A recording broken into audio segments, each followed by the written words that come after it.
Hi there, Elizabeth at the Ponderosa, and as you can see, I'm in the kitchen as usual. Tonight's pizza night, so I'm going to show you how I put together pizza for our family. Now, I am very partial to Bobby Flay's pizza crust dough, and I have a KitchenAid, so I whip up his dough, let it rise for an hour, and this is what it looks like right here in our glass mixing bowls. Now, I love his recipe, and you can Google it and find Bobby Flay's pizza crust.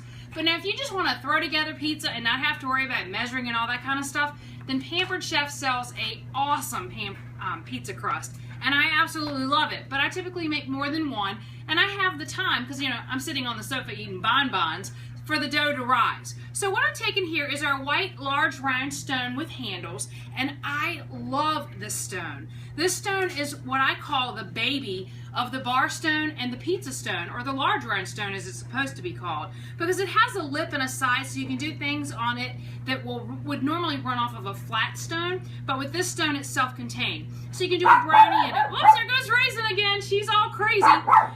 Crazy. Now stop the barking at the kids next door. Alright, so you're just going to have, you know, that is life at the Ponderosa. It is always crazy.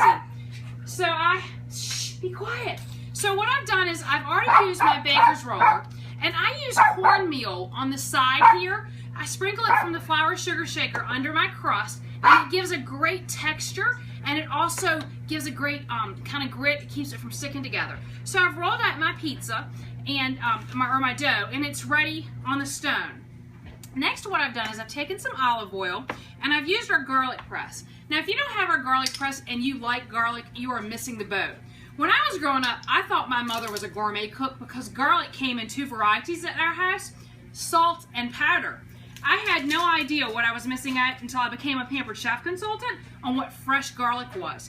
Did you see that I put the whole clove in there? I didn't have to peel it or anything. And then I squeezed it and all the goodness came out. And then it comes with my pony's little brush here so that you can clean out the skin and throw it away, and your fingers never come in contact with it. So in our 1 cup prep bowl, what I have here is some garlic and some olive oil. And so I'm just going to push this out and I'm going to spread it out, because this is going to be a white pizza tonight at the Ponderosa.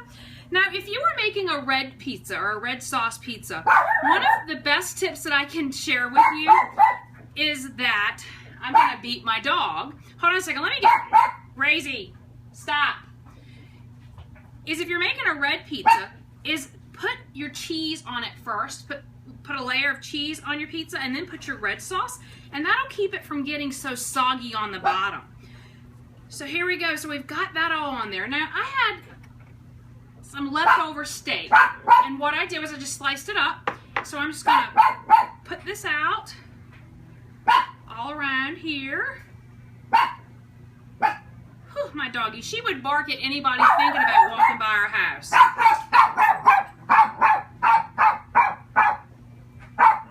You thought about walking by our house 3 weeks ago? She was out there barking at you, I promise. So I've just laid out the steak here.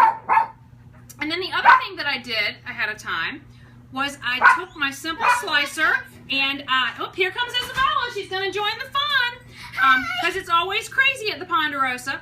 But what I did was, I took my simple slicer and I sliced on the 3 setting some onions, and then I sauteed them. So now we've got some sauteed onions that are going to go on here. And I'm just going to kind of drop them right, cooked them in a little bit of butter, a little bit of salt and pepper, loved them up a little bit. Life is good. It's nice and happy. Now, if you wanted to take the shortcut, because, you know, I live in the real world and not everybody sits on the sofa like me and eats bonbons, but if you didn't want to have to worry about pressing garlic and all that, Pampered Chef sells an amazing garlic-infused canola oil. It is awesome for making marinades. It's awesome on the bottom of your pizza. It is just a bite of deliciousness. So we're going to add our onions here. We're almost done with that. And then let's talk about cheese. Not about who cut the cheese or anything, but about cheese. How many of you out there buy pre-bagged shredded cheese? Yeah, I'm talking about you and you and you. I see you with your hand raised back there. Now, when it comes to pre-shredded cheese, the first thing I want to tell you is, ew, it's not good for you. It's full of preservatives. It has a preservative in it called powdered cellulose. Its job is to keep it from sticking together. So if this here in the glass mixing bowl was shredded cheese, and I grabbed a handful and squeezed for all I was worth, and when I dropped it, if it was already in a bag shredded cheese that I had purchased, when I dropped it, it would fall apart. But because I shredded this myself, when I grab it, squeeze a hand for all I'm worth, it's going to drop like a cheese log, and I'm not talking about the kind you serve at Christmas. So now we're going to top this with a little bit of mozzarella, and then it's going to go into the oven of lovin' at the Ponderosa at 450 for about 25 minutes. And when it comes out, it's going to be a little bit of slice of heaven. Because you know, at the Ponderosa, we like slices of heaven. So we got our pizza here, and that's how Elizabeth whips up some pizza at the Ponderosa. Now, if you want to check out my website at www.pamperedchef.biz/eBrinster, you can see all of these tools. Now, the pizza is going to be delicious because I'm cooking it on a stone, and I will tell you about the stone when I pull it out so I can show you the delicious results. Until we meet again in the kitchen, the pizza's gonna be cooking. Oh my goodness, it has come out of the oven. Are you not ready to take a bite of that? That looks so yummy, and I'm sure it's gonna taste great. But I told you I was gonna tell you just a smidge about stoneware. When you're cooking on stoneware, it's clay that's fired at many high degrees, like over 850 degrees. I'm probably botching that. And when you cook on stoneware, it cooks evenly all the way across. The middle's cooking at 350, the sides are cooking at 350. When you're cooking with glass and metalware, it cooks unevenly because it's a poor conductor of heat. So when you cook on stoneware, you don't have to worry about your cookies on the outside getting burnt while the cookies in the center of whatever you're cooking on are still doughy.